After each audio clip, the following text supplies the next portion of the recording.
Hallelujah.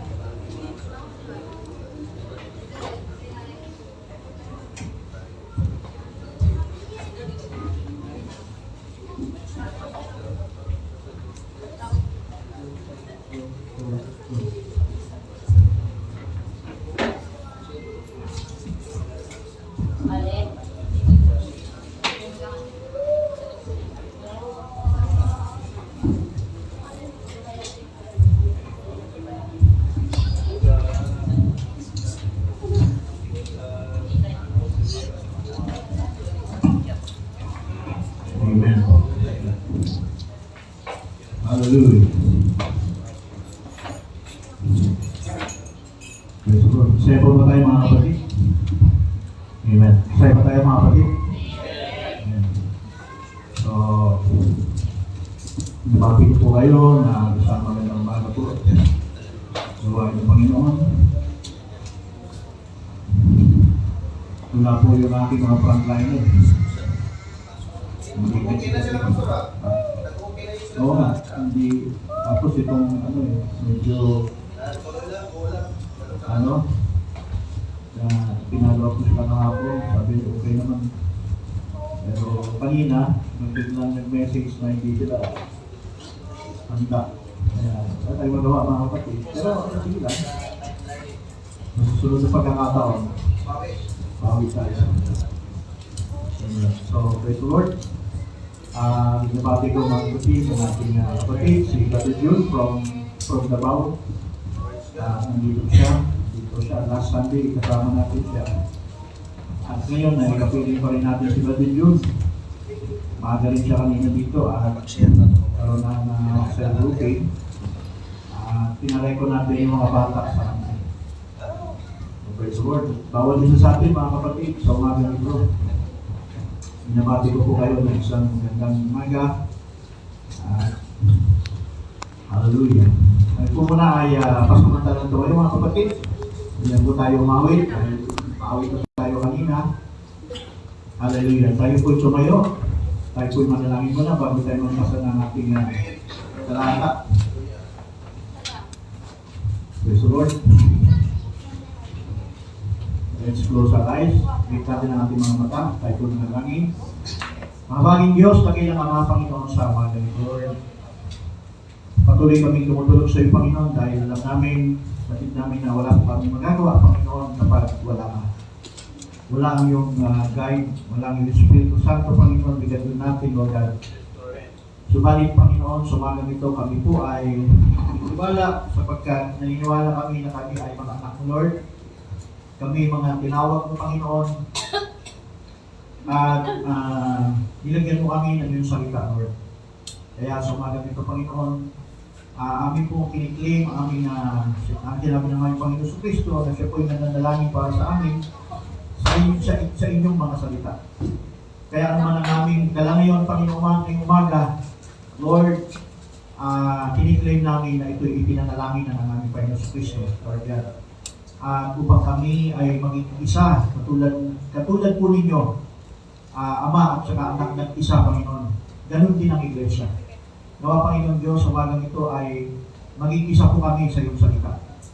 Hallelujah. Kung meron mang mga agam-agam, meron mang hindi angkop sa kanilang kaisipan, sa mga magbibitawan, Panginoon. Dalangin ko, O Diyos, na ikaw po ang patuloy na magpaunawa, Panginoon. Ikaw po ang patuloy na magbigay karunungan, kaalaman, Panginoon. Kami ay tumatayo lamang bilang yung lingkod, bilang alipin, Panginoon, ni Kristo, Panginoon Diyos. Hallelujah. Kaya, Panginoon, kayo po ang sovereign, Panginoon, kayo po ang supreme, Lord. Hindi namin, Panginoon, pipigilan, hahadlangan ang anumang nais ko pong sabihin. Hallelujah. Malaya po ninyong gamitin, Panginoon, ang katauhan nito, Lord, ang kaisipan ko, Panginoon, malaya po kayong gamitin, Lord God, sa anumang gusto nyo pong pahayan. Kaya sa umaga nito, Lord, ano man ang aming papaksain, samahan po ninyo kami, Lord, sapagkat ikaw may akda nito, Panginoon. At ganoon din sa aking mga kapatid na nasa harapan ko ngayon, mga kapiling ko sa fellowship na ito, Lord. Naniwala ko, Panginoon, na naparin ko sila dahil mayroon silang kauhawan sa kanilang puso, Panginoon, na makarinig, Panginoon, ng mga salita. Pagpalain niyo po, Panginoon, ang pagtitipong ito, ang paghahayag ng mga salita. Na ikaw lamang na mapapurihan, Panginoon. Ikaw lamang na maganyan. Amang Diyos, hinihiling ko sa pangalan ng iyong anak na si Jesus. Amen. Bago tayo makaupo, mga kapatid, kayo muna tayo. Sandali lang naman ito, hindi ko naman kayo papagdali lang tayo. John 1:1, dito po natin kukunin ang ating sharing. John chapter 1, verse 1 and verse 14. Okay, so, ang sabi po, sa John 1:1, papukas na po kayo mga kapatid. Buksan po ninyo yung inyong cellphone na may Bible. At kung meron kayong dalang Biblia, katulad ng dalang ganitong Biblia manual, kasi po ako hindi po umaasa sa cellphone. Umaasa po talaga ako sa manual. Hallelujah. So, John 1:1, ang sabi po rito, in the beginning was the Word, and the Word was with God, and the Word was God. Amen. Sabi po rito sa verse 14, and the Word, sabay-sabay tayo, and the Word was made flesh and dwelt among us, and He beheld His glory, the glory of only begotten of the Father, full of grace and truth. Pagpalain ng Diyos at makakaupo na kayo mga kapatid. Hallelujah. So ang ating pong topic, obviously, John 1:1, ito ay palasak na mga kapatid sa mga denomination and even end time. Pag John 1:1 ang pinag-uusapan, matik yan mga kapatid. Ibig sabihin, logos. Hallelujah. Sabihin natin, logos. Yung salitang logos mga kapatid ay Greek word. Hango po sa Greek ang salitang logos. At ang Diyos. Okay. Yes, oo. At sa mga denominasyon, Trinitarian, Pentecostal, sa kanila na ang salitang ito na sinasabi, which is Greek word logos, pinakikilala na nila na siya ay si Kristo agad. Tama, direct. Pero alam nyo ba, mayroong konting katotohanan to, no? Mayroong katotohanan, hindi natin sinasabing wala. Pero, alam naman natin mga kapatid, na ang paliwanag po ng karamihan, denominasyon, and even end-time message, na ang kanilang paliwanag ay hindi na po eksakto sa tulad ng paliwanag po ng mga apostol. Kasi bakit? Walang ibang nagpaliwanag nito mga kapatid ng eksakto kundi ang apostol na si Juan. Because John was writing in the Gospel according to the book of John. And by the way, kilala niyo si John, di ba? Siya yung isang apostol na mahal ng ating Panginoon sa Kristo. Kaya ang tawag sa kanya, John the Beloved. Kasi lagi siya nakahilig sa dibdib ng ating Panginoon sa Kristo. At ang ibig sabihin ng mga kapatid doon, lagi siya naka-heading ganyan sa dibdib ni Kristo. Hindi yun para naglalambing si Kristo kay si John kay Jesus. Iyon ang ibig sabihin nun. Kaya mga kapatid, diyan po sa mga katabi natin, ang anak po natin, huwag natin hayaan na lakad, huwag natin silang hayaan na iba ang kanilang ginagawa. Mga magulang, itabi natin ang ating mga anak na malapit sa atin at ang gagawin natin, bubulungan natin sila sa napakikinggan. Yan yung larawan na si Kristo at si John the Beloved. It is between 5 inches lang, no, sa dibdib at sa tenga, sa bibig ni Jesus, sa tenga ni Juan. Nagtatanong si Juan, ano po yung Panginoon? Sasagot si Kristo, ganito yan, Juan.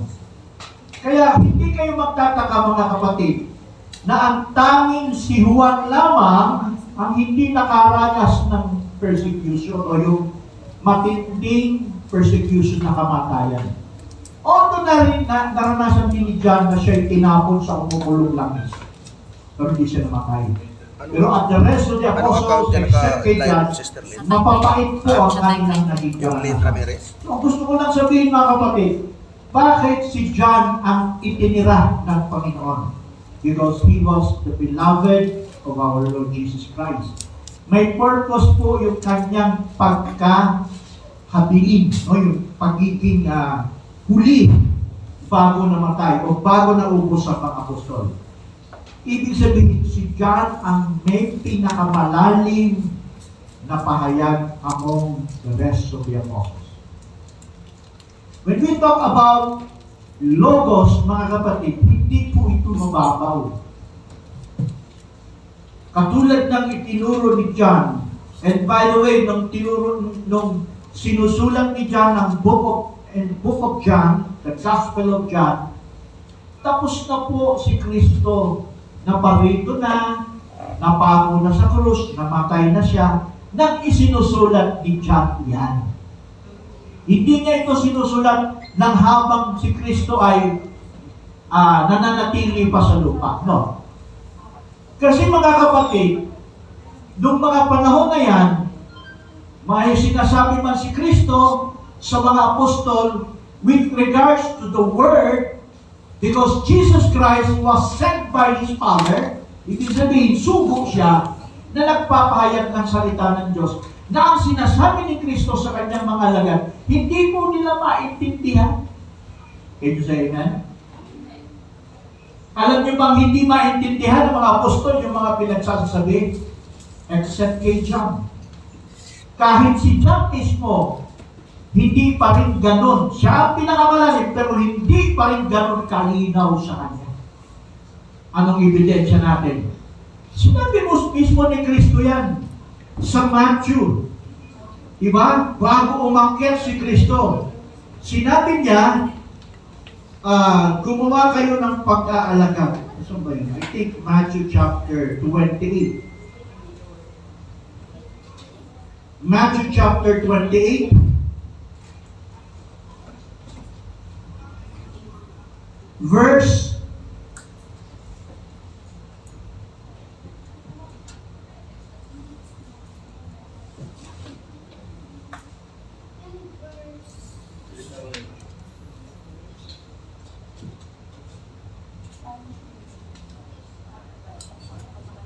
verse 19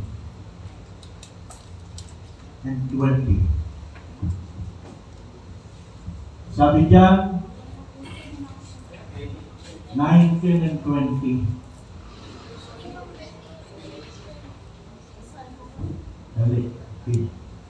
Okay. And Jesus came and spake unto them, and saying, all power is given unto me in heaven and earth. Go ye therefore and teach all nations, baptizing them in the name of the Father, Son, and the Holy Ghost. 20. Teaching them to observe all things whatsoever I have commanded unto you. And lo, I am with you always, even unto the end of the world. Merong ibang talata na sabi,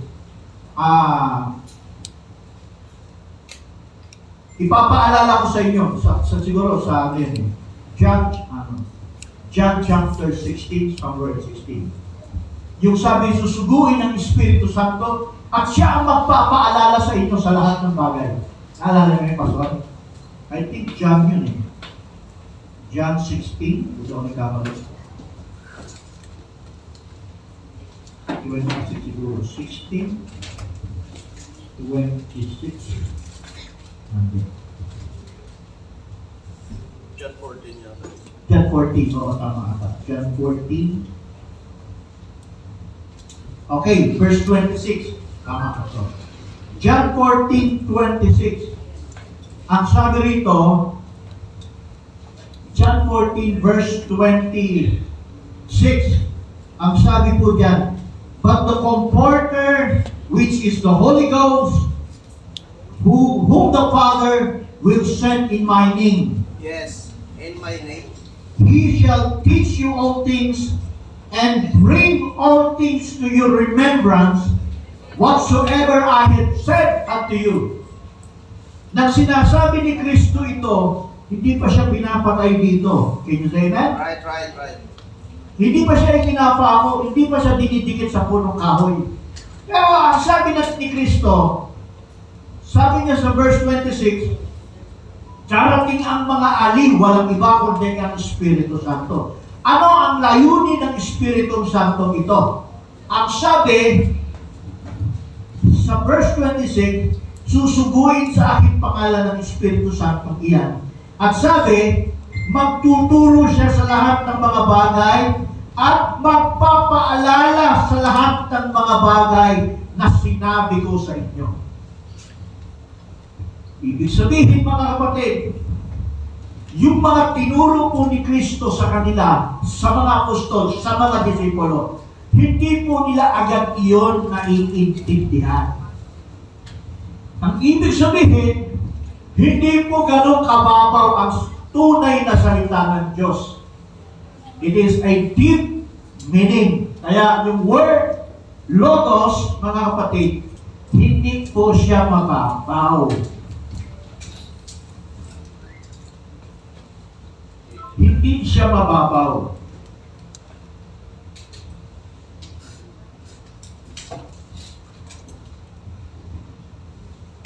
Malalim po siya. Hallelujah. Okay. Sabi niya, no?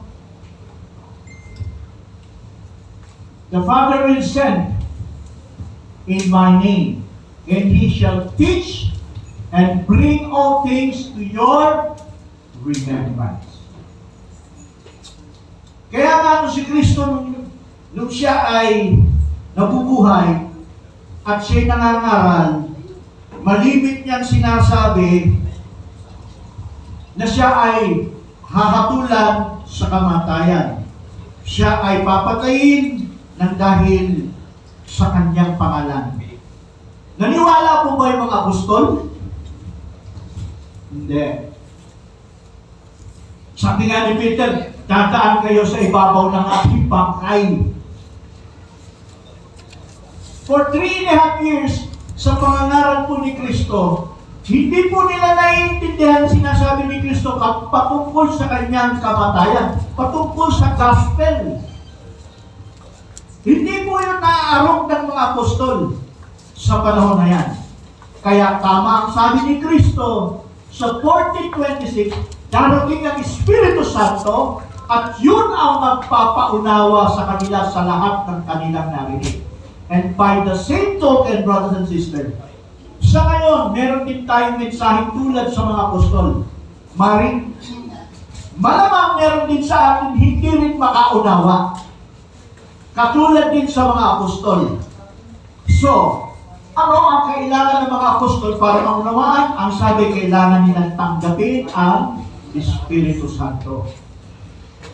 Kasi kung wala yung Espiritu Santo, walang magpapaalala sa napakinggan nila. Tandaan niyo mga kapatid, mahalaga yung pinapapakinggan kayo. Kasi kung wala kayong napapakinggan, walang maipapaalala sa atin ang Espiritu Santo. Can you say amen? Huwag po tayong tamarin na atin, huwag tayong tamarin na makinig ng mga audio, video, ng mga messages. Huwag tayong tamarin dyan. Kasi bakit? Kapag wala tayong pinakikinggan, dumating man ng Espiritu Santo, walang ipaalala. Amen. Ibig sabihin, hindi po tayo kakasihan ng Espiritu Santo, wala tayong devotion. Hindi tayo kakasihan dyan. Logos ang topic ko mga kapatid, ang sinasabi ko dito, hindi po yan ganun kababaw. Hallelujah. Hindi po ganun kadali yan. Luke chapter 4, anong sabi? Verse 22. Alam niyo mga kapatid, nung namatay at pinako na si Kristo at nabuhay naman ulit, sa kanan ni naiintindihan mga kapatid yung sinasabi ni Kristo, mamamatay siya at mabubuhay siya sa ikatlong araw. Luke chapter 4, verse 21 siguro yun, ano? Luke 4:21. Bakit tayo magpalahaw dyan mga kapatid? Luke 4:21. Abilan. Luke 4.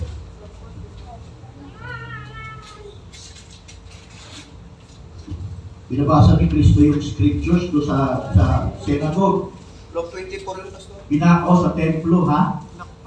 Binabasa ni Jesus Christ yung talata, sabi, sa 21. And he began to say to them, this day, this scripture is fulfilled in your ears. Isipin mo yung mga Hudyo, palabasa yan sa kautusan. Pero hindi nila naiintindihan yung binabasa ni Kristo. Nang sabihin ni Kristo sa kanila, this scripture is fulfilled in your ears. Mga kapatid, nagdilat yung mga mata nila kay Kristo. Ang ibig mo sabihin, sa'yo natutupad ang salitang yan. Sa'yo dumating ang salitang yan.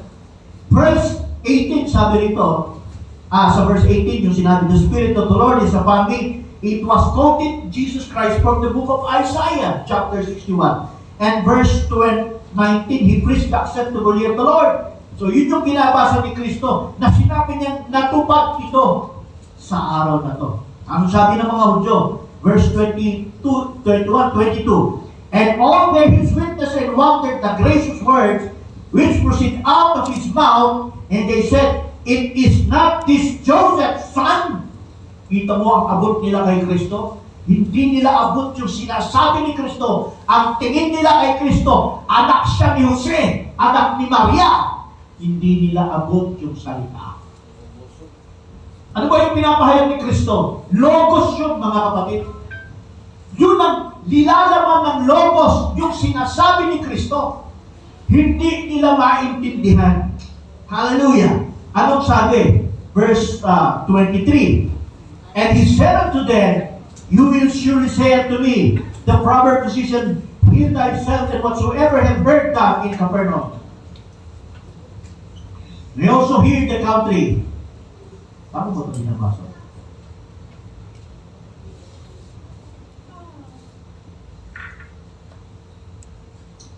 Hanapin ko yung Sa Luke sabi. 24, Pastor. Ha? Sa Luke 24. Luke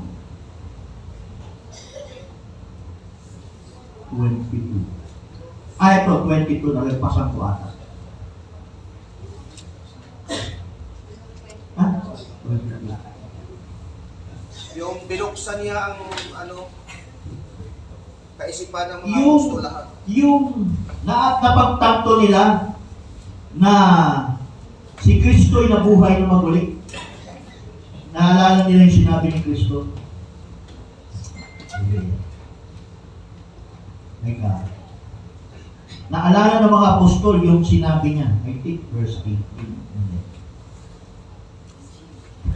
Luke 24. 24. Luke 24, chapter 24. Simulan sa 41 pababa, yung binuksan ng kanilang mga kaunawaan, doon nila napagtanto na nabuhay pala muli ako. Ayun. Luke 24, verse Humingi siya ng kaputol na isda. 22. Luke 24, simula sa 41. 41. Pababa. Ito naman yung sa Emmaus sa Atata, di ba? Sa 45, binuksan ng kanilang mga kaisipan. Okay. Verse 45, and then opened he and their understanding that they might understand the scriptures. Isipin mo yan. Ngayon na sila. Isipin mo yun, no? 3 taon at kalahati kasama nila si Jesus. Pero sa mga pinagsasabi ni Kristo, na lumalabas sa kanyang bibig, galing sa logos yun. Yung salitang yun, galing yun sa kaisipan ng Diyos. Hindi nila yung naintindihan.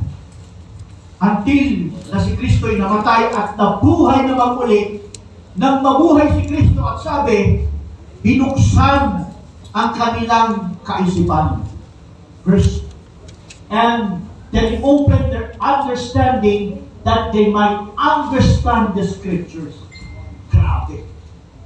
Isipin mo nun, saan lang nila naintindihan ang banal na kasulatan. Ibig sabihin, Kaya sabi ni Kristo, darating sa inyo ang Espiritu Santo. At siya ang magpapaunawa sa inyo. Hallelujah. So, hindi po madali. Dahil yung sinasabi ni Kristo na Logos, praise the Lord, hindi po madaling intindihin yan. Praise God. So, ano pa yung nakapaloob dyan sa Logos? Basahin, balikan natin ng John 1:1. In the beginning was the Word, and the Word was with God, and the Word was God. Mapapansin nyo mga kapatid, yung salitang was. Past tense. No, yung salitang was. In the beginning was the Word, and the Word was, and the Word was with God. Yung salitang was,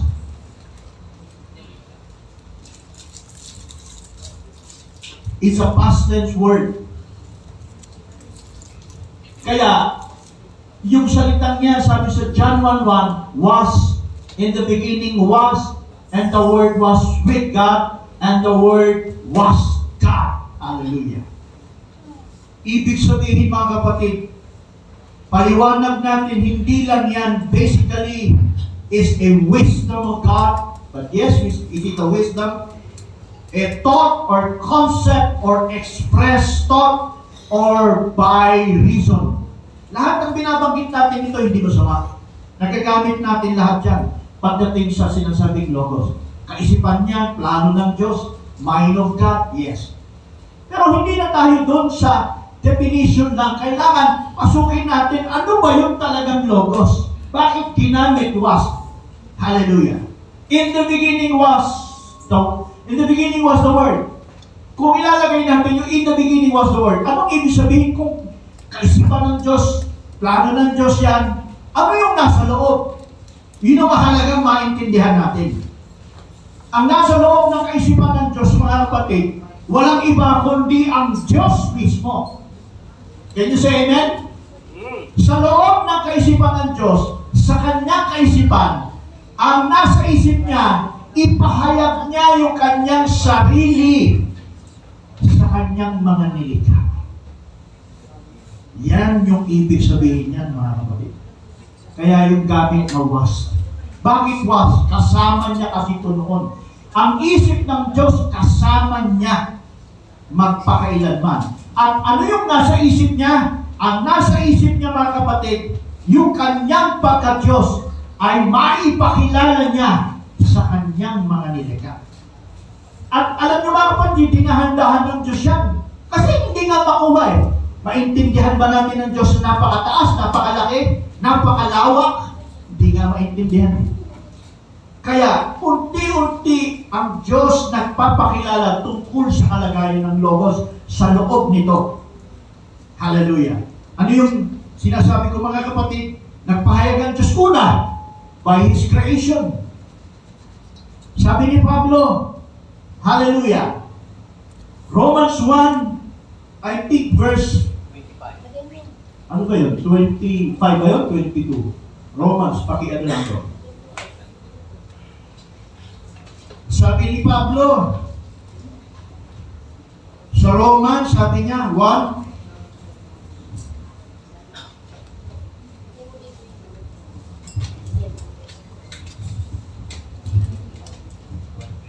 verse, nagpakilala siya.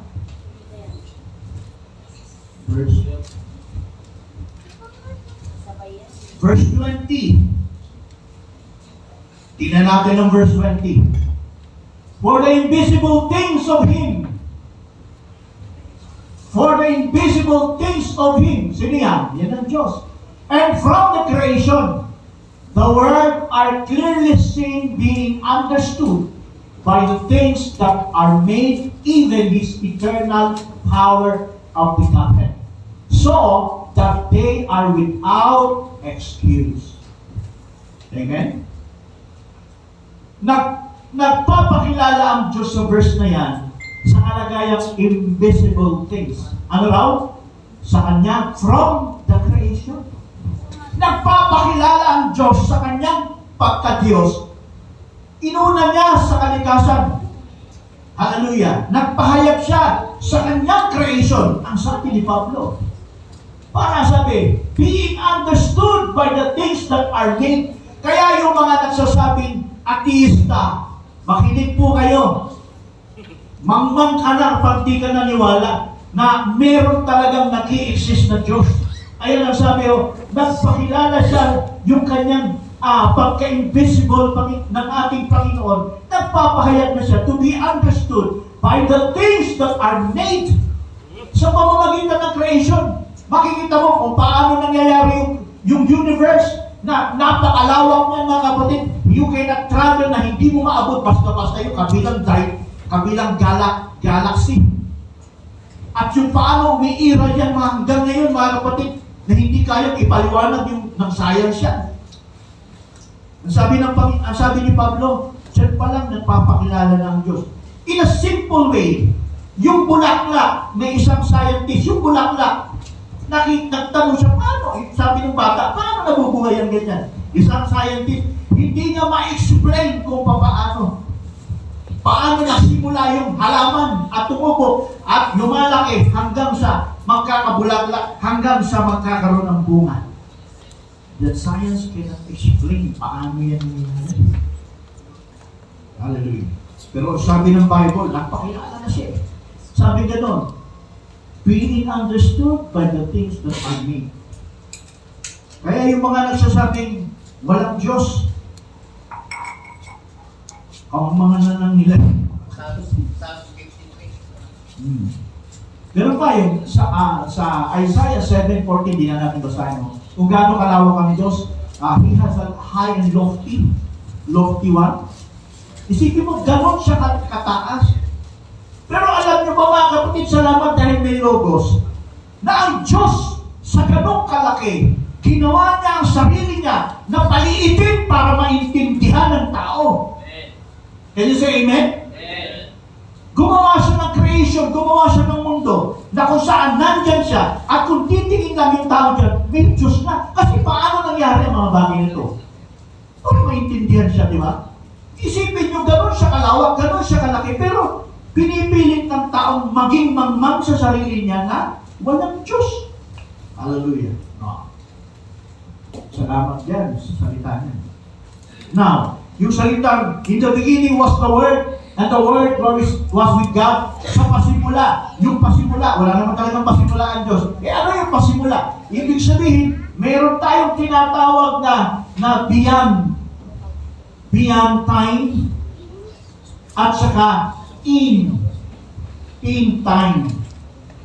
Yan ang ibig sabihin mga kapatid na in the beginning was the Word. Ano po yun?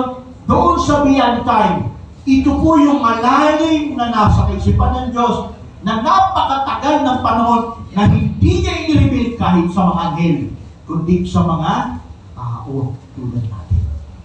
E kaya ba ang tao ginawa ng Diyos 6,000 years lang, mula nun hanggang ngayon? Ang tagal na nilikha ng Diyos ang mundo, billion yung years. Yung kanyang plano, nakatago sa matagal na panahon. Ganun katindi ang Panginoon sa beyond time. Na ano yung ibig sabihin na in the beginning was the Word? Doon sa kanyang kaisipan sa beyond time, gusto ng Diyos ipahayag, ipakilala ang kanyang sarili. Yan yung mga kapatid. Okay, so, ano yung in time? Yung in time, kung may John 1:1, ang in time ay Genesis 1, verse 1. In the beginning, God created the heavens and earth. So yung paglikha ng Diyos ng langit at lupa, simula na ng kanyang pagpapakilala sa loob ng Logos. And that is in time. Yung nakatago sa kaisipan ng Diyos na pagpapakilala sa kanyang sarili for His creation, nakatago, mga kapatid, sinimulan na ng Diyos sa Genesis 1:1. Kaya ang Genesis 1 may tinatawag na colossal time clock. Yung colossal time clock, naririnig na natin yan. Tanungin nyo lang yun sa iba kung mag-download kayo para maintindihan ano yung colossal time clock. May pinalaman sa pagkahayag ng Diyos yan sa laman ng Logos. Hallelujah. Okay, tuloy tayo. So, and the Word was, in the beginning was the Word, and the Word was. Gamit ko yung was. And the Word was with. Ano yung sabihin ng with? Kasama niya yun.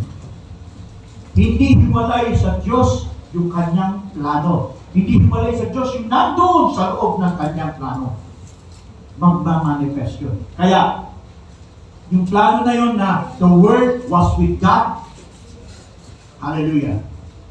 Nangyari na before Genesis chapter 1. Ano yun?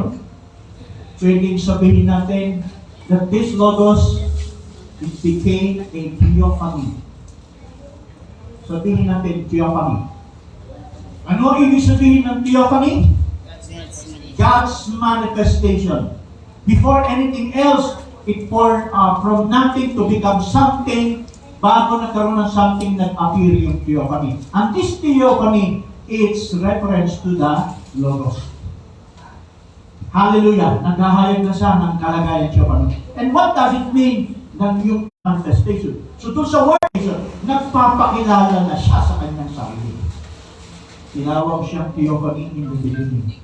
So before the creation, God was stepped outside from eternity, and then lumabas siya, nag-took form as a theophany. Ganyan yun. Nasa glory yan, mga kapatid. Hallelujah. And then this theophany, nag-create siya ng creation. Let there be, bang! Kasimula na yan. Kilala na siya. So doon nag-start, mga kapatid, na ang mundo ay magkaroon ng larawan na. Hallelujah. Theophany na yan. So, itong theophany is prefigured sa darating na sino? Si Kristo. So, makikita natin, no, yung gamit na pre-existence, hindi po na dating gamit natin, pero binago na yan. Hindi na po pre-existence ang tawag dito. Ang tawag diyan, previous existence. So anong tawag doon sa theophany as God's manifestation? Siya po yung tinatawag na visible word body. Ibig sabihin, yan po yung theophany body. Visible word body. Siya yung nakita nun bago mag-create. Pero siya ba si Kristo? Hindi po. Sabi ng iba, itong theophany nito. Sabi kay Branham, sabi ng iba rin, sabi rin ng iba, mga kapatid, na ang theophany niyan ay si Kristo. Si Kristo ba yan? Hindi. Prefigured to Christ. Kasi itong theophany that came from great I am, nag-step outside from eternity, naging theophany, naging form siya. So, yan yung isang beginning of the creation. Beginning of the creation. Yun siya, theophany. Pero after na mag-create siya, sabi ko kanina, He came back again to eternity. Hindi siya nanatili. Pero, nung lumitaw na yung theophany, nagpapakilala na ang Diyos sa pamamagitan ng theophany by His angel, by the prophets in the Old Testament. Yun na yung theophany. So, that is the Logos of God. Kaya, makikita natin yung unti pinapakilala ng Diyos yung kanyang sarili. Hindi na lang pinapakilala yung kanyang kaisipan. Ibig ng iba ang Logos, kaisipan ng Diyos. Ang Logos ay plan of God. Tama naman yun. Pero dapat maintindihan natin yung Logos, yung laman nun, yung pinapatungkulan ng Logos ay patungkol sa theophany. At ito'y God's manifestation, paghahayag ng Diyos sa kanyang sarili. Hallelujah. Pinapakita ng Diyos na sa pagiging Diyos niya, nais ng Diyos na magkaroon din ng katulad kalarawan niya. Na ibig sabihin. Hallelujah. Can you say amen? Amen. Kaya nga, maraming talata sa New Testament pagdating ni Kristo. Hallelujah. Pagdating ni Kristo, maraming talata sa Biblia na makikita natin na ang Diyos nagpakilala na hindi lang sa pamamagitan ng creation, sa pamamagitan ng kanyang anak na si Jesucristo na kanyang sinugo.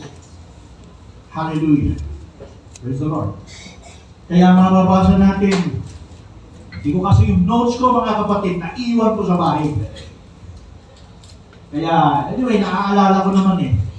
Praise the Lord. So, tuloy tayo. So, ang pinapakita ng Diyos sa Logos, no? It was not only a reason, it was not only a thought, it was not only a plan, kundi yung pinaka-meaning talaga ng Logos na sa loob niyan ay pagpapakilala ng Diyos sa kanyang sarili.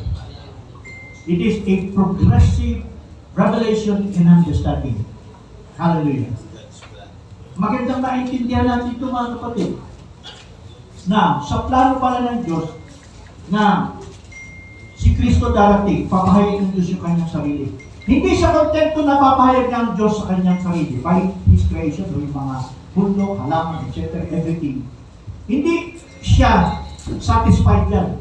Kundi ang gusto ng Diyos, siya ay tatahan tatahan sa tao. Dapat nga kay Adan yun, ganun din nangyari. So, nag-fail si Adan. So, gumawa siya ng pangalawang Adan at dito siya nagtagumpay kay Jesus Christ. So, si Jesus Christ, nang siya ay nilikha ng Diyos in a manger, no? In a womb of Mary. Part ba ng Logos yun? Yes. Nung siya ay nasa sinapupunan ng tiyan ni Maria, yun ay part ng Logos. The Word was made flesh. Sabi dito sa John 1:1, John 1:14, sabi gano'n, and the Word was made flesh and dwelt among us, and He beheld His glory, the only begotten Son of the Father, full of grace and truth. So sabi ko kanina, nang sinulat ni John to, tapos na ang pangyayari kay Kristo. Nung sinusulat niya. Okay, so John 1:14, the Word was made flesh. Kung si Kristo in Bethlehem, na siya ay nasa sinapupunan ni Maria, that's part of also the Logos. Nagsisimula na, nung siya ay nasa sinapupunan ni Maria, nakabalot sa kay Kristo ang presensya ng Diyos. Can you say amen? Kaya nga sabi ni Baba na, Jehovah crying in a manger. Bakit? Kasi yung Ama nasa kanyang pagka-presensya, nakabalot kay Kristo, pero hindi pa yun ibigay. Kaya part yun, part ng kalagayan ni Kristo yung siya ay nasa Logos. Ano pa? Then, from born one day until dumating siya in River Jordan, 30th year, sa kanyang eksaktong ika-30th, mga kapatid. Alam niyo ba, binautismohan ni Juan si Kristo sa River Jordan? Birthday niya yun. Amen? Sinabi ganon, sa ika-30 edad niya, siya ay binautismo ni Juan at bumaba ang Espiritu Santo sa kanya at tumahan sa kanya. So, from day 1 up to 30, mga kapatid, anong part sa buhay ni Kristo ang nagaganap bilang Logos, bilang bahagi si Kristo ng Logos? Tinitrain si Kristo ng Ama. Hallelujah! Can you say amen? Yung part na day 1 hanggang dumating si Kristo ng 30th year, tinuruan siya ng Diyos Ama by words of wisdom. Tinuturuan siya ng Diyos. Hallelujah! At ginagamit niya yung kanyang mga magulang at iba pa na mga tagapagturo sa banal na kasulatan. Hallelujah! Tinuruan si Kristo. Bakit? Kasi, mga kapatid, kung si Kristo hindi na-train at bababa ang Espiritu Santo sa Kanya, hallelujah, magiging karapat-dapat ba siya? And by the same token, mga kapatid, ganun din tayo. Hindi ka bababaan ng Espiritu Santo unless you will be complete your training by the Word of God being part of this Logos, mga kapatid. Hallelujah! Can you say amen? Larawan natin si Kristo, salaminin natin si Kristo. Hindi basta-basta si Kristo, mga kapatid. Yung Logos, mga kapatid, sa theophany, hindi basta-basta yan mapupunta kay Kristo ng madalian lang. From birth until 30 years, si Kristo, hallelujah, ay kinakasangkapan ng Diyos by His Word, yung salita ng Diyos, dumarating sa Kanya, basa siya ng kasa ng kautusan. Hallelujah. Kinakabisado niya yan, inaaral niya yan. Sabi ni Kristo, binabasa niya yan, bata pa siya. Hallelujah. Ngayon, inaaral niyang mabuti yan. Kaya master ni Kristo ang kautusan. Kaya nung siya'y nakita ng Diyos na eksaktong karapat-dapat na siya, at the age of 30, bumaba ang Espiritu Santo sa kanya upang sitahan.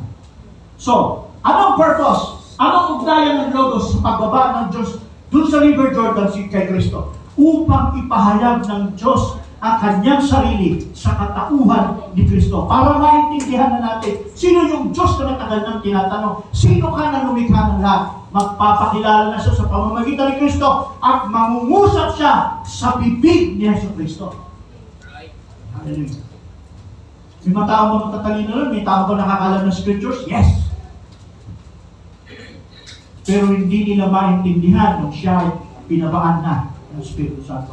Doon muna tayo kay Kristo. Bago siya naging perfect theophany. So si Kristo at the age of 30, binabaan siya sa River Jordan ng Espiritu Santo. Hallelujah! Ano nangyari? Nung bumaba pa ang Espiritu Santo, nag-ministry na agad siya? Hindi pa. Ano nangyari? After he received the baptism of the Holy Spirit, 40 days, ano nangyari? Nag-fasting siya.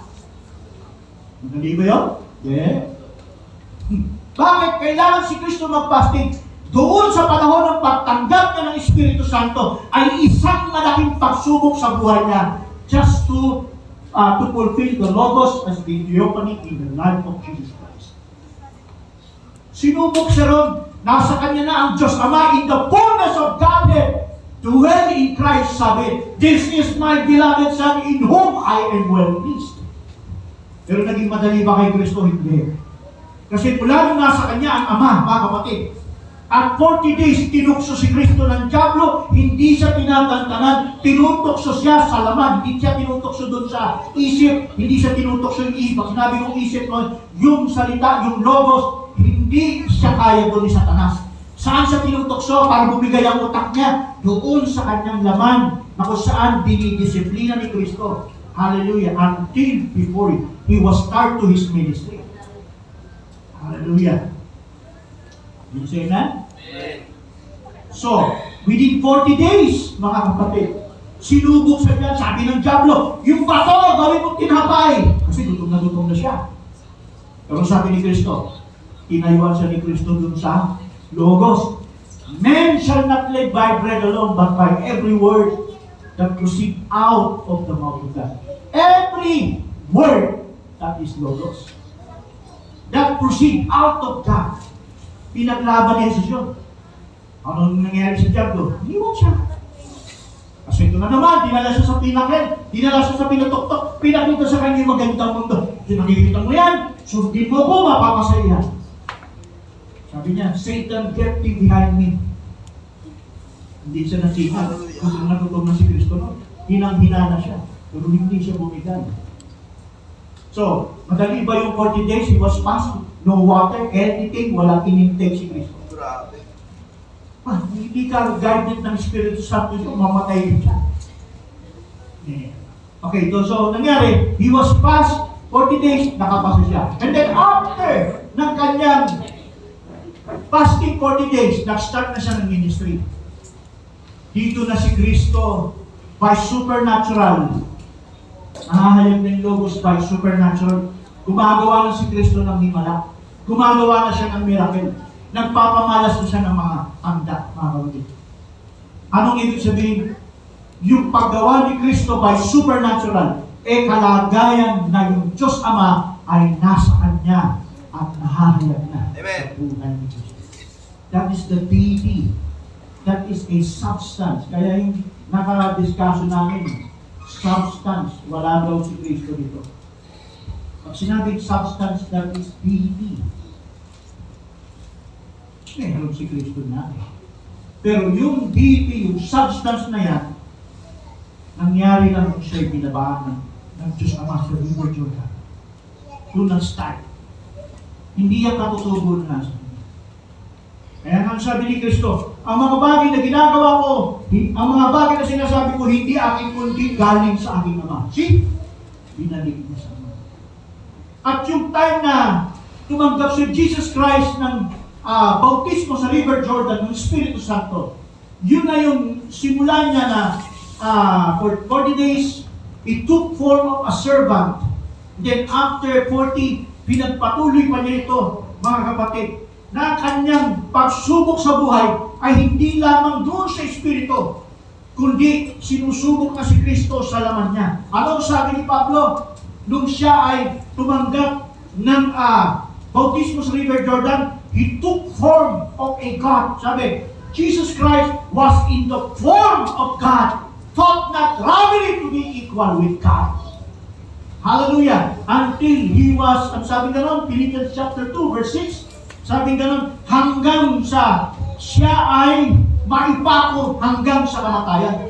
Kaya yung pagsubok na siya dinaklan ng Espiritu ng Diyos at sa buhay ni Kristo nagpapahayag ng Diyos naman. Hindi po madali para kay Kristo yan. Hallelujah! Philippians 2:6, bro. Sundan niyo mga kapatid. Philippians 2:6.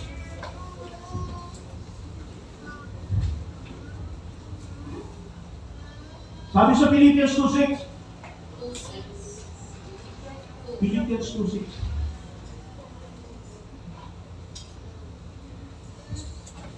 Pansinin niyo to.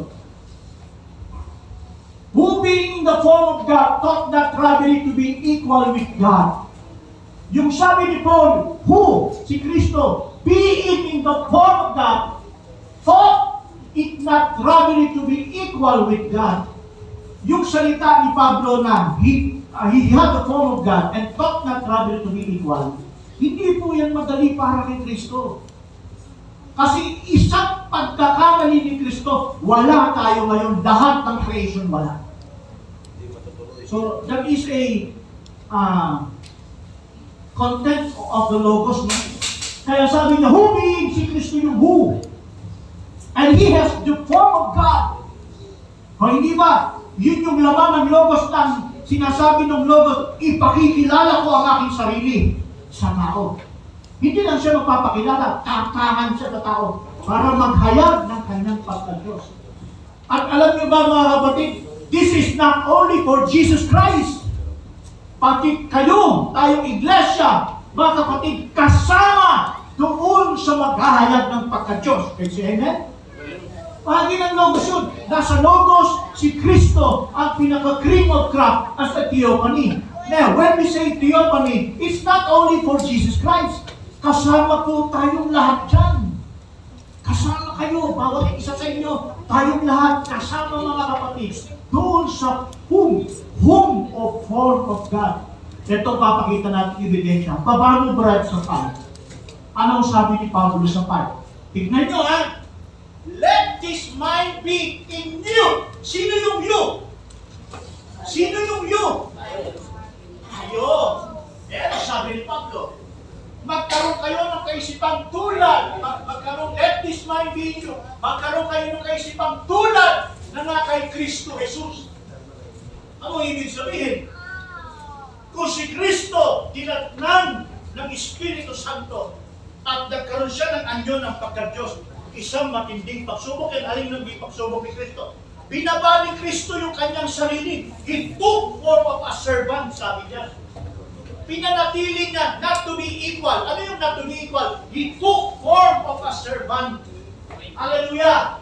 Sabi rito, and made himself of no reputation and took upon him the form of a servant. Hindi niya pinakita yung form of God. Hindi niya inangkin yung form of God. Kundi ang pinapakita ni Kristo, hinahayaan niya sa buhay na makita ng mga tao yung Diyos na nasa kanya. Hallelujah! Kaya sabi niya, who being in the form of God thought not robbery, but made himself of no reputation. Mali yung unawa ng Trinitarian. Nasabi si Kristo nandun na, kasama ng Ama, siya'y nasa pangalawang kanang kamay ng Diyos, nananawag sa lupa at hinubad ang pagka-Diyos at naging tao, baliktad! Hallelujah! Ano yung sabihin? Pasinin niyo sa verse 7, ang pagpapakababa ni Kristo, hindi siya doon sa langit. Ang pagpapakababa ni Kristo nung siya'y tumanggap ng Espiritu Santo ng Diyos. At nung siya'y tumanggap, nagkaroon siya ng kalagayang anyo ng Diyos. At hindi niya pinanamnan yun. Ginawa niya sa sarili niya, he took form of a servant. Hallelujah. But made himself a reputation, took form of a servant, and was made in the likeness of men. So, yan ang ginawa ni Kristo. Yan ang nasa kaisipan niya. Kasi gusto niya, yung nasa kaisipan ng Diyos, maganda sa buhay niya ng eksakto. To fulfill the logos of God. Now, brothers and sisters, balik natin. Kaya bakit sabi ni Pablo sa 5, bakit natin inuod na yung ating sarili? That this might be in you which was also in Christ Jesus.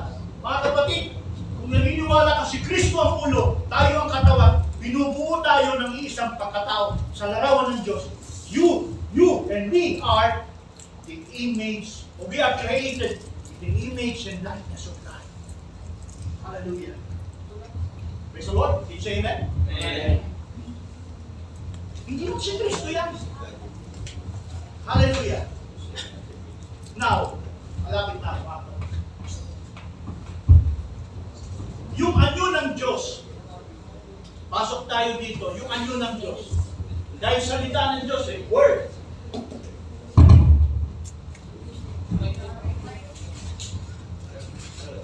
Walang mic. Walang sound.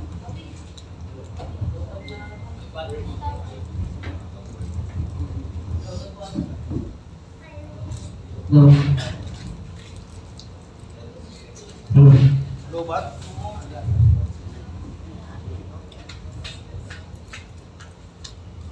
Si Kristo inuna ng Diyos. Ano? Si Kristo inuna ng Diyos ang salita sa kanya since day 1 until day 30 years old. Hallelujah. Inuna ng Diyos yun. Sa atin ngayon, ganun din. Inuuna ng Diyos ang salita sa atin.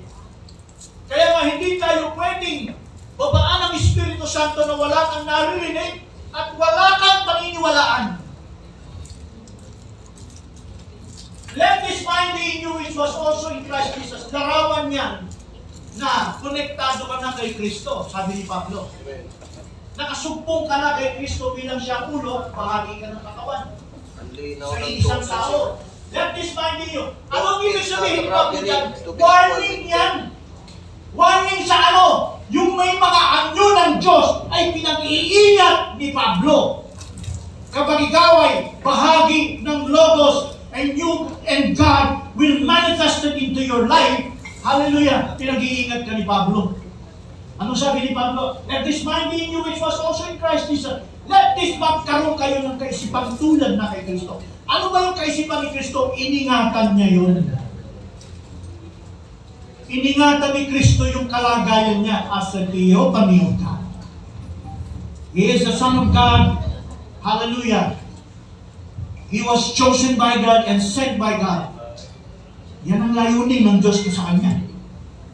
At hindi lang si Kristo yun, pati tayo.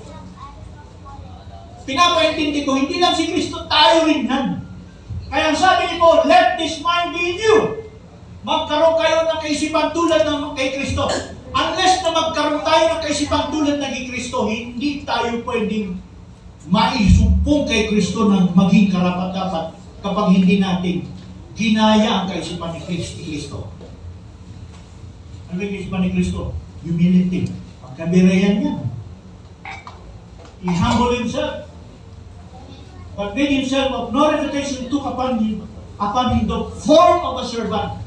Ito yung maganda mga kapatid na pinakita sa larawan ni Kristo. Nasa kanya ang katanyagan, nasa kanya ang kalwalhatian, na kay Kristo yun. But ang sabi ni Kristo, He chose Himself of no reputation and took upon Himself a servant, took upon Him the form of a servant. Ginawa ni Kristo, maging mga kapatid, na maging alipin siya ng Diyos.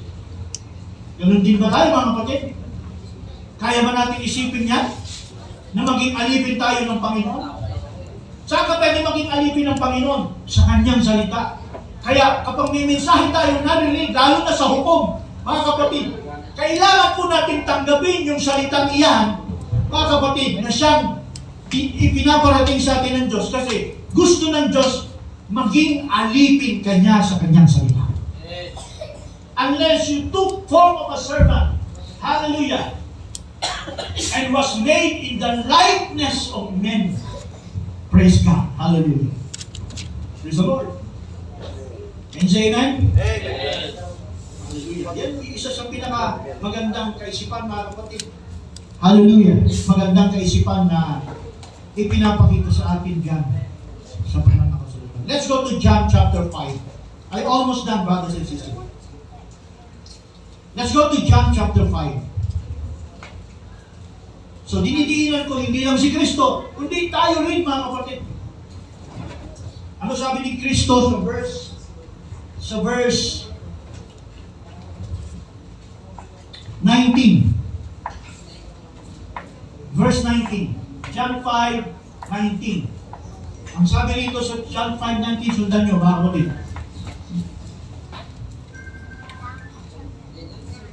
Sabi nito John, then answered Jesus and said unto them, verily, verily, I say to you, the Son can do nothing of himself, but what he said the Father do, but the things whosoever doeth this, also doeth the Son likewise. Verse 20, pakitaas. For the Father loveth the Son, and showeth him all things that himself doeth, and he will show him the greater works than this, that you shall be marvel.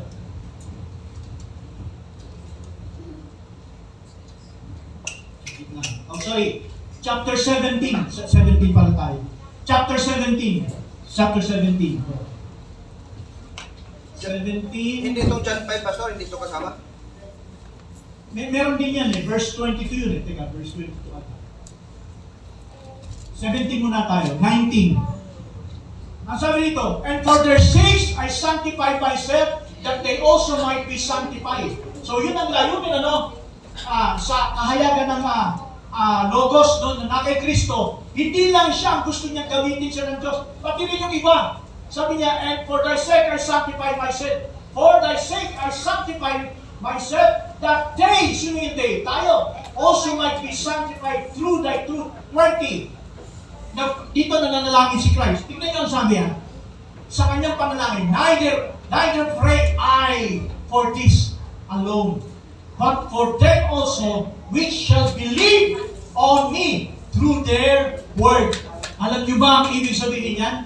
Mga kapatid, na si Kristo nananalangin doon sa mga sumasang pakilagay sa Tagalog. Nananalangin si Kristo doon sa mga apostol, hindi lang mga apostol, sa lahat ng panahon na kung saan sasampalataya kay Jesus, mga kapatid, at may gagawin si Kristo sa kanila, na kung siya'y sumasampalataya at nagniwala, nag-trust, nag-believe kay Jesus Kristo sa kanyang salita, mga kapatid, ipinanalangin ni Jesus yun. Anong sabi sa Tagalog? Hindi lamang sila na ang dinadalangin ko, kundi sila rin naman na mga sinong sila, mga apostol? Sino yung sila rin? Tayo, mga kapatid, throughout generation. Hallelujah! Pinipili naman ng mga nagsisisampalataya. Diba tayo nagsisisampalataya sa akin kay Kristo? Sa pamamagitan ng kanilang salita. Ano yung kanilang salita? Ano yung salita na dadali natin? Mensahe po yan, mga kapatid. Ang mensahe natin, mga kapatid, hallelujah, pinanalangin na yan ni Jesus Kristo na makapatid na magganap ito, matupad ito sa atin. Hallelujah. And that is part of the Logos. Praise the Lord. You say amen? Kung ano yung panahon natin at meron tayong tinanggap na mensahe na yun, tapos nang ipinanalangin ni Jesus, doon, kanino? Sa mga sumasampalataya. Anong ibig sabihin ni Kristo? Na binasbasan ni Kristo, na yung mensahe na yung tinanggap natin, binasbasan na yan ni Kristo. Na ano kailangan? Kailangan natin matupad sa buhay natin. Hallelujah. Pag sinabi ni Kristo, binasbasan niya, mga kapatid, ibig sabihin magaganap yan sa bawat isa. Kanino? Sa sumasampalataya sa Kanya. Ano ba ang ibig ko sabihin dito kung logos yan? That is the principle. Yung logos ay principle. Ano yun? Prinsipyo ng Diyos ang mensahe. Hindi lang yung logos o theophany, hindi lang, kundi kasama din yung prinsipyo ng Diyos sa salita. Sama sa mensahe. Hindi hiwalay ang salita na prinsipyo ng Diyos. Hindi rin hiwalay ang katangian ng theophany as a substance, as deity, ng binana ni Kristo, mamanahin din natin, hindi hiwalay ang mensahe at ang kadyusan. Hallelujah. Praise the Lord. Can you say amen? Kaya nga, mga kapatid, sinabi niya sa 17. John 17.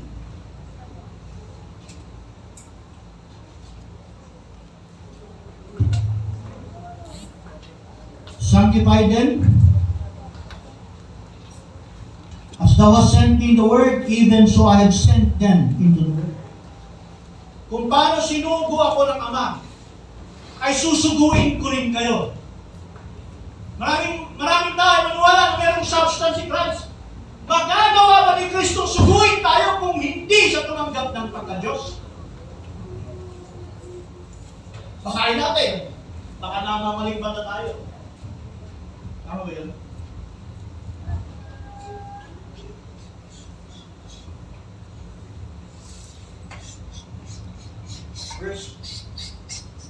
Verse 18. From verse 18.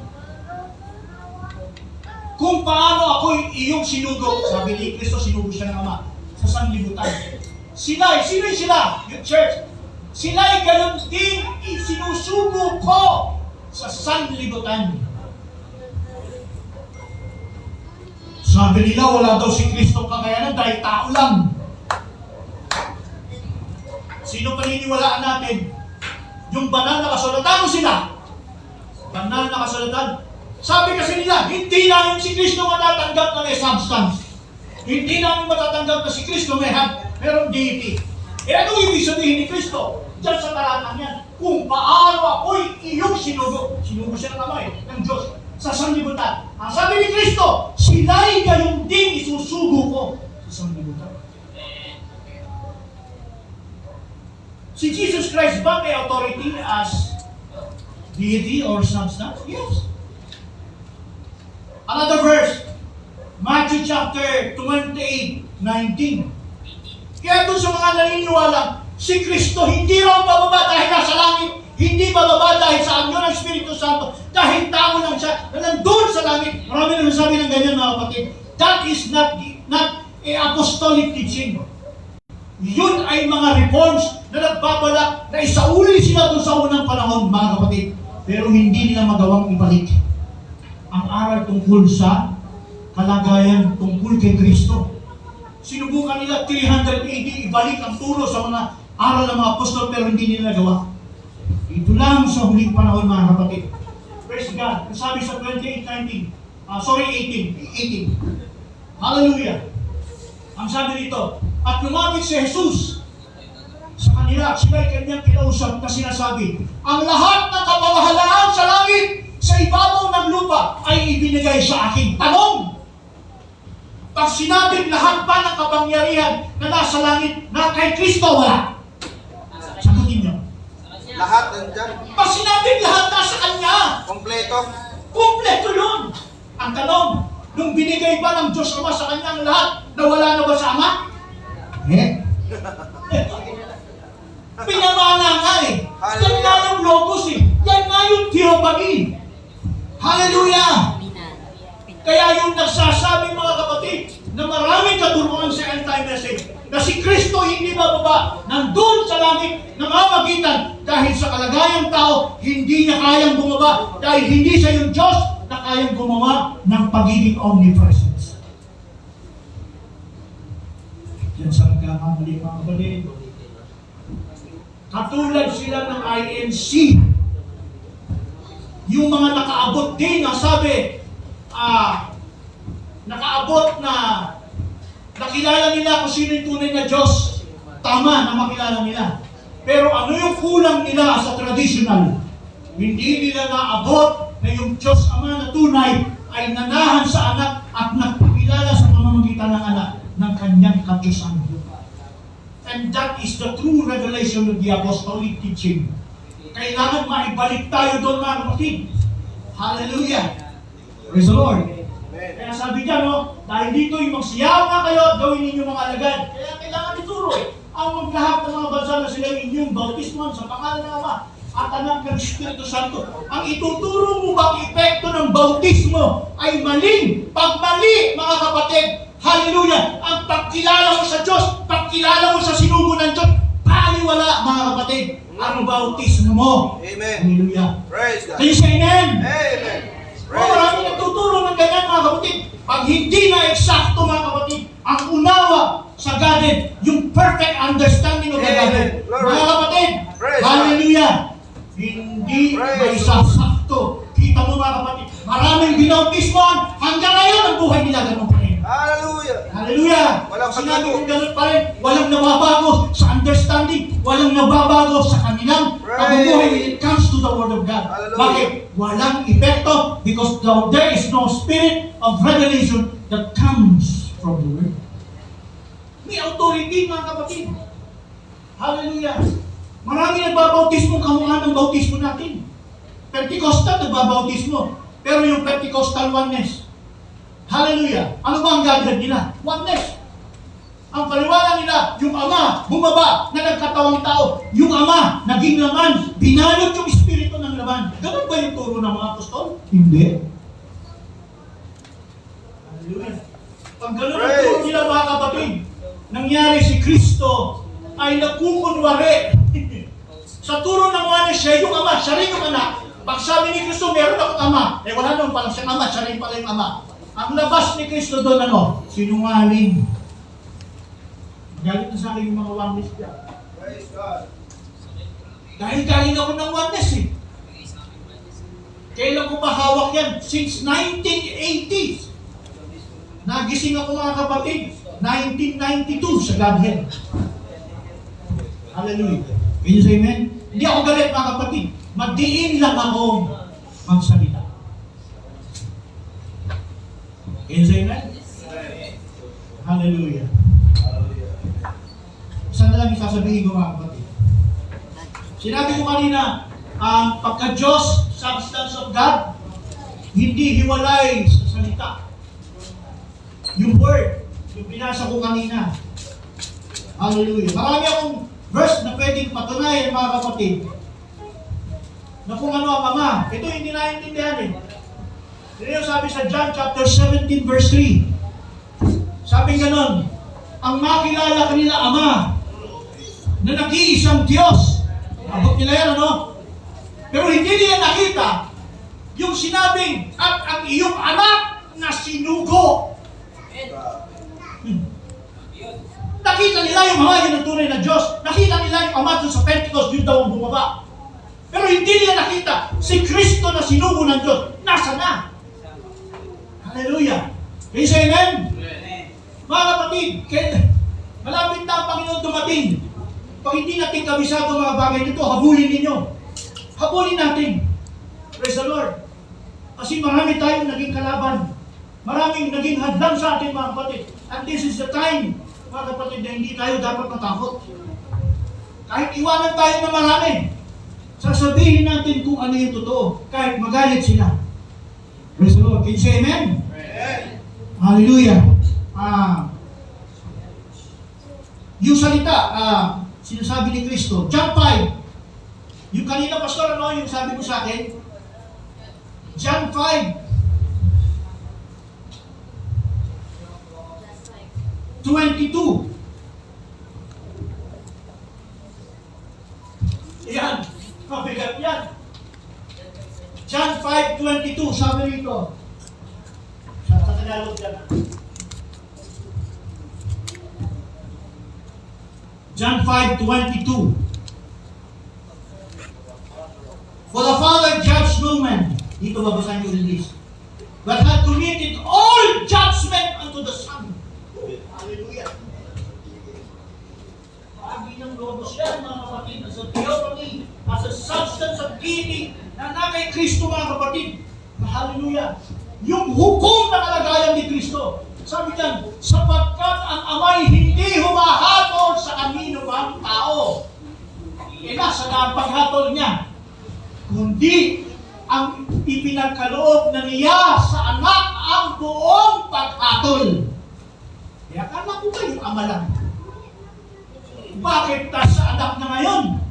Ang sabi sa verse 22, sabi ni John, sapagkat ang Ama'y hindi humahatol sa kanino mang tao. Kundi ipinagkaloob niya sa anak ang buong paghatol. Sa verse na yan, makikita mo si Kristo. Nasaan ka dyan? Nandiyan ka ba? Hello? Nandiyan ka, hindi? Bakit hindi kayo makasagot?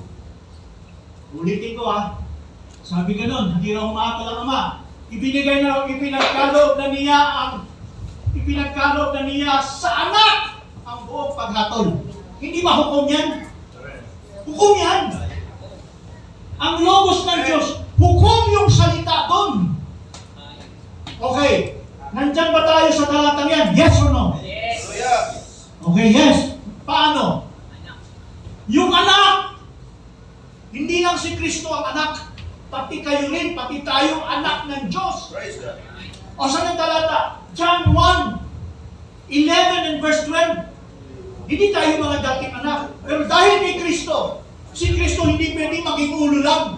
Kasama yung katawan niya na bubuin sa iisang larawan na imahe ng larawan ng Diyos na ipapakita ng Hallelujah. logos na yan. Last verse na to, pasensya na medyo natagdagan ko lang ng talata. Dito na ako magtatapos mga kapatid. John chapter 1 verse 11 and 12. Yung binasa natin, anak, di ba? Ipinagkaloob sa anak ang paghatol. Hukom yan. Now, 11. Sabi rito, siya'y naparito sa sariling kanya at siya'y hindi tinanggap ng mga sariling kanya. 12. Katapwat ang lahat ng sa kanya'y nagsitanggap. Yung nagsitanggap yung totoong tumanggap kay Jesus, mga kapatid. At yung pagtanggap kay Jesus, hindi yan pag-claim lang. O tinanggap ko si Kristo. Sa pangalan ni Jesus Kristo. O tinanggap ko siya kaya nabautismohan ako. Hindi lang yun, mga kapatid. Ang pagtanggap kay Jesus Kristo ay pagtanggap sa kanyang salita. Sa kanyang mga sinasabi.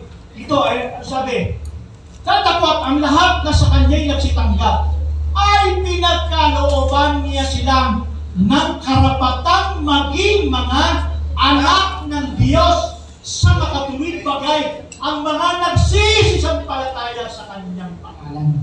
Hallelujah. Hallelujah. Yun mga kapatid. Kaya doon sa binasa ko natin kanina, ipinagkaloob sa anak ang paghatol. Kasama tayo doon. Amen. Dahil sa balat. Yan, tapos na ako. Dahil sa talatang ito, ang sabi sa verse 12, yung mga nagsitanggap at pinagkalooban niya sila ng karapatan maging anak ng Diyos sa mga tuwid bagay ang mga nagsisisampalataya sa kanyang pangalan. Tanungin ko kayo mga kapatid, taas ang kamay dito na sumasampalataya sa anak ng Diyos. Careful. Hindi kayo nagtaas ng kamay. Hallelujah. Kita kayo ng Ama. Kita kayo lahat ng anghel. O lahat naman nagtaas din. Teka, sino yung hindi nagtaas? Hallelujah. Pag hindi kayo nagtaas ng kamay, ang sabi nito yung pinagkalooban na maging anak ng Diyos. Kung hindi tayo magtataas ng kamay, anong anak ka?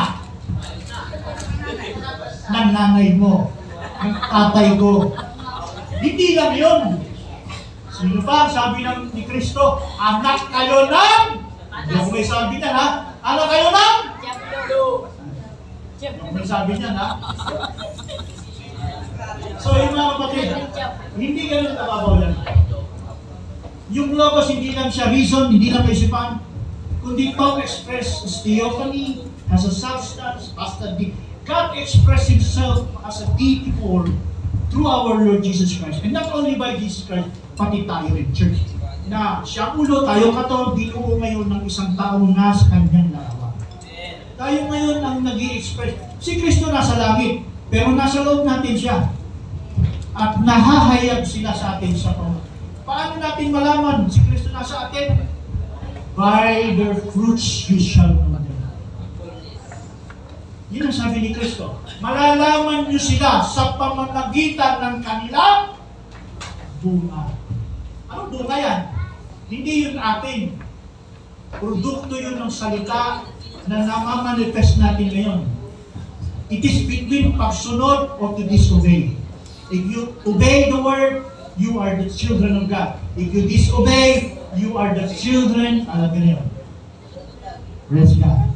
Palakpakan natin ang Panginoon, mga kapatid. Hallelujah. Sabi natin, praise the Lord. Hallelujah. Naiintindihan niyo ba, mga kapatid? Yung part ng logos, actually malawak yan. Naiwan ko lang yung notes ko eh. Hallelujah. I hope sana na nakita niyo, nasilip niyo, mga kapatid, ang ilang bahagi lamang ng progressive ng logos and the logos of understanding. Tayo po'y manalangin, mga kapatid. Yubo natin ang ating ulay. Uluntigin ang bata. Dakilang Diyos, salamat po sa aming ito, Lord. Pupuri kami at papasalamat, Panginoon, sa napakabiyaya mong salita, Panginoon, na pinagkaloob sa aming Panginoon Diyos. Maraming salamat, Panginoon, sa iyong presensya, sa iyong ipinapadama sa aming Panginoon, lalo na sa ating Panginoon. Sa oras na aking pinapahayag, Lord, ang iyong salita, Lord, nakikita ko, Panginoon, ang maraming pwedeng sabihin, Panginoon, na kung saan ay sinimula ng aming mga apostol noong unang panahon. Lord, sapagkat pansamantalang na ang tala dahil inusig sila, pinatay sila, Panginoon, sa mahabang panahon, Lord, O God, sa panahon na dumating ang pagsasauli, at dumating sa panahon namin, Panginoon, ang lubos na pagsasauli sa lahat ng mga bagay. Salamat, Panginoon, dahil hindi mo kami kinalimutan. Ang bawat isang naririto, Lord, na naging kabahagi na makarinig na salitang ito, Lord, sa umagang ito. Maraming salamat po sa iyo, Lord. Utang namin sa iyo ang aming buhay, Panginoon. Lalo na po sa iyong anak na si Jesus Cristo, na kung saan nagtiis ng maraming hirap, nanalangin para sa amin, Lord. Hallelujah. Doon sa pananampalatayang ibinigay namin para sa Kanya, Lord, itinumbas niya, Panginoon, ang Kanyang pananalangin. We believe, Father, kung si Kristo'y nanalangin, Panginoon, tiyak na iyong didinggin, Panginoon. Kaya, Ama, maraming salamat sa iyo, Panginoon, sa iyong kadakilaan.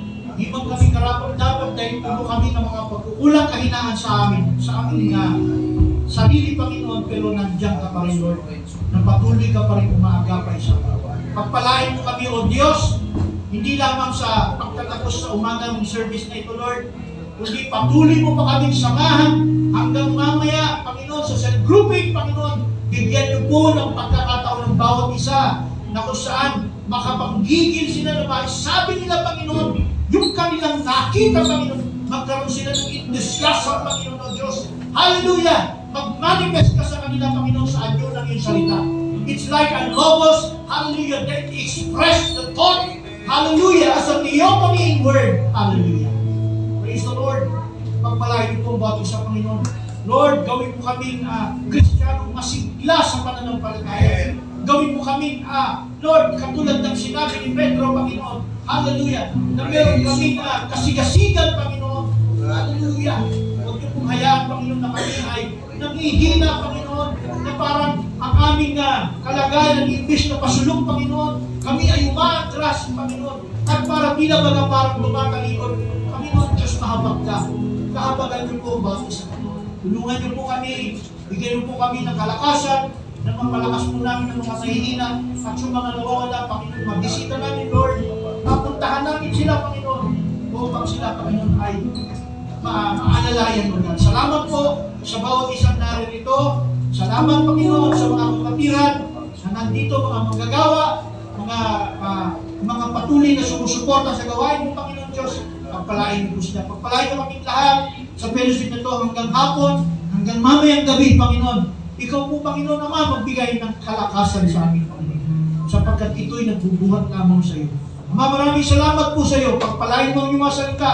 Ikintal mo sa aming puso at isipan, Panginoon, ang mga katotohanan na ito, Lord, at maging baon namin, Panginoon, hanggang sa aming paglalakay until the Lord Jesus Christ will come.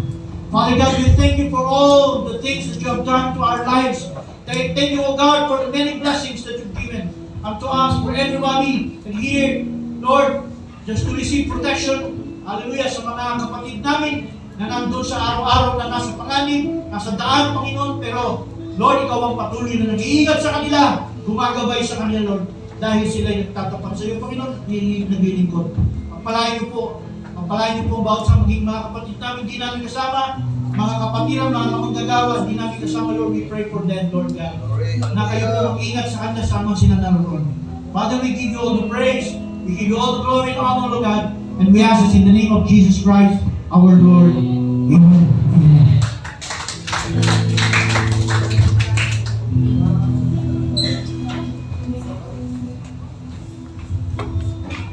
So, ayan. So, pinagpala po ba tayo ng Diyos na buhay?